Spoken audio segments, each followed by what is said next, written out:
السلام عليكم ورحمة الله وبركاته. وعد سلامي دمان أصحابتي قالية أصحابتين قالية سيتين في عنتي من نبض قبتين رير دبيب رير ددال سود هذا ويلكم. حيه مسج كلام وضع ولا الكلام مسج كذا وضع سؤال إيه جواب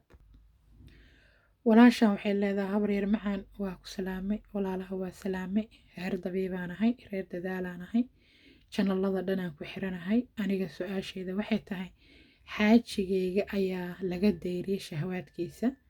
uur qaadistii saasay iigu adkaatay habaryarey macaaney marka ma la tacaali karaa xaaji macow ilaahay ha keena owlaad doonaanahay odagina wixiisi waa daciif habaryar macaan maxaad igula tali lahayd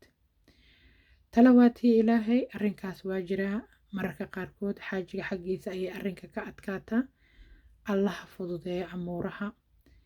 haye marka ayaga waad ogtihiin ragga raxim ma leh mana caadoodan markay nafaqadooda yaraato hormoonkooda isyara bedelo ayay shahwooyinkoodana yaraadaan ama ay damage noqdaan marka kasoo kabashada infertilityga ragga iyo dumarkana waxaa sahlan raggaa sahlan ragga nin walba wuxuu cuno ciidamayaadii la sheegayo waaye cuntooyin special u ahaa jiro ragga dawooyin uu specialaa jiro qofkii gadan karo waxyaabahan ummadda kala shaqeeya ka mid tahay gabadheenii ballan u dhigan karto bacdal ballantaadan ka sheekaysanaynaa nafaqooyinkii sida xaalkiisa yahayna aad iiga waramaysaa da-diisa iyo siduu maaragtay marxaladu tahay dabadeedna insha allah fitamiinaad isku tootoosan ee loogu talagalay kheyraadkaas inay badiyaan ama ay ka dhigaan healthy ayaa lagu tilmaami doonaa waad gadanaysaa dabiibkaa bilaabaysiin muddo markaa wadid insha allah isa soo fiiriya spam analysis kala soo sameeya ama shahwaadka soo fiiriya tiradoodii orodkoodii caafimaadkooda meeshii laga rabay hadday idiin imaato haddaad rabtaan beerista waa geli kartiin oo waa idiin sahlan tahay oo dad dhaqaalo u haysta dhankaas haddaad tihiin welcome si dabiiciya haddii loo fiirinayo caafimaadkaada guud oo hufan iyo hagaagsan yahayna laga yaababa ilaahay inuu idinku risaqo si dabiiciya waa aragnaa mar walba dad sanado badan aan ilmo dhalin maantana ilaahay uu ku risaqay ilmo ama owlaad ilaahay baa bixiya waddada loo maro waxay tahay duca badan daryeel nafaqo fitamiinaadka ku habboon iyo adoo howshaada u banneeya boos haddaadan u bannaynin boos nafaqa gadasho iyo cun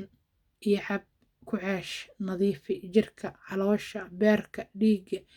haddaadan sidaasoo dhan aadan isku wadwadin waxaa dhici karta inay howshaadu habsaanto horeyna aadan u gaarin marka allaha sahla amuuraha xaaji maco waa lala taxaali karaa labada dhinacna ragga iyo dumarka markay noqotona raggaa sahlan aad iyo aad raggaa u sahlan waayo ugxaanteenna waa ku dhalanaa dumar haddaan nahay inta gudaha ku jirto ee cadadeedu yar tahay ama saiskiisa uu yar yahay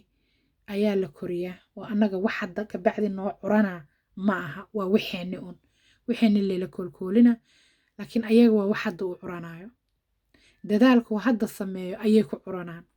macal meeshay ku curato ayaa isfiltareeyo sida annagaba overyahu hadduu cillad qabo PCOS-ka aan leenahay ama si kale aan u haysana fluid uu isku xalliyo ayaguna isxalliyaa marka amurta kheyr allah ka dhigo waxyaabaha gabdhaha ku adkeeyana waxaa ka mid ah ukuntii biyihiin ukunti jabsan karin iyo wax la mid ah marka taasna waxaa laga wadaa haddii ay strong tahay shahwaadka ukunta way jibin kartaa ukuntuna hadday healthy tahay waa la jibi karaa iyaduna waxay la adkaataa nafaqa darrada iyo fitamiin la-aanta shahwaadkuna waxayna la jibi karin waa nafaqa la-aanta marka labada dhinacba markii laga tiiriyo ilaahayna loo baryo ilmihii qoran waa dhalanaan boqolaalaan aragnaa maalin walba ilaahay owlaad siiyey allaha u saqire oo allaha uga dhigo owlaad kheyr qabto hadday uurka ku sidaan iyo hadday araxda ku sidaanba haye marka maama adoon waxba ka walwalin isla tacaal sameeya insha allah haddayna kugu filnayn youtube-kana waa ila soo xiriiri kartaa fadlan codaa jira dhageyso kabacdi go-aankaaga qaado la shaqaynta haddaad soo gashana waxaa ka faa'iida dabiibka allah kuu barakeeyo